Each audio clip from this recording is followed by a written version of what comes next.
আমাৰ যদিও নিৰ্বাচন হ'ব কিন্তু গোটেইখিনিতো আমাৰ পৰিয়ালৰ সদস্য গতিকে সকলোৱে সমিল মিলেৰে ইলেকশ্যনত অৱতীৰ্ণ হ'ব বুলি মই ভাবোঁ আৰু বিধায়কসকলে হয়তো এটা সিদ্ধান্ত ল'ব। মুখ্যমন্ত্ৰী ডাঙৰীয়াই বিধায়কসকলক এটা আহ্বান জনাইছে যে আমাৰ বিধায়কসকলে নিৰ্বাচনত প্ৰতিদ্বন্দ্বিতা কৰিব নালাগে, খেলৰ পৰিৱেশটো যাতে ভাল হৈ থাকে, যিসকল খেল সংগঠক তেওঁলোকক যাতে আমি ইলেকশ্যন খেলি বিপদত নেপেলাওঁ বা খেলৰ লগত জড়িত সমগ্ৰ পৰিৱেশটোক আমি বেয়া এটা পৰিৱেশলৈকে ঠেলি নিদিওঁ।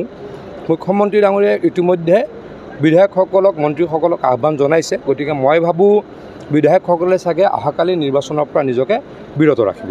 কেইবাটাও গুৰুত্বপূৰ্ণ পদত বিধায়কসকল সেইটোৱে বিধায়কসকলৰ কনচেনচাছ ডেফিনেটলি হ'ব বুলি ভাবোঁ, কাৰণ মাননীয় মুখ্যমন্ত্ৰী ডাঙৰীয়াই ইতিমধ্যে আমাৰ বিধায়কসকলক মন্ত্ৰীসকলক আহ্বান জনাইছে আমি যাতে খেলৰ সুস্থ বাতাবৰণৰ স্বাৰ্থত সুস্থ বাতাবৰণ ৰক্ষা কৰাৰ স্বাৰ্থত ইলেকশ্যনত অৱতীৰ্ণ নহওঁ, সেইটো নিশ্চয়কৈ চাগে আমি সিদ্ধান্ত ল'ম।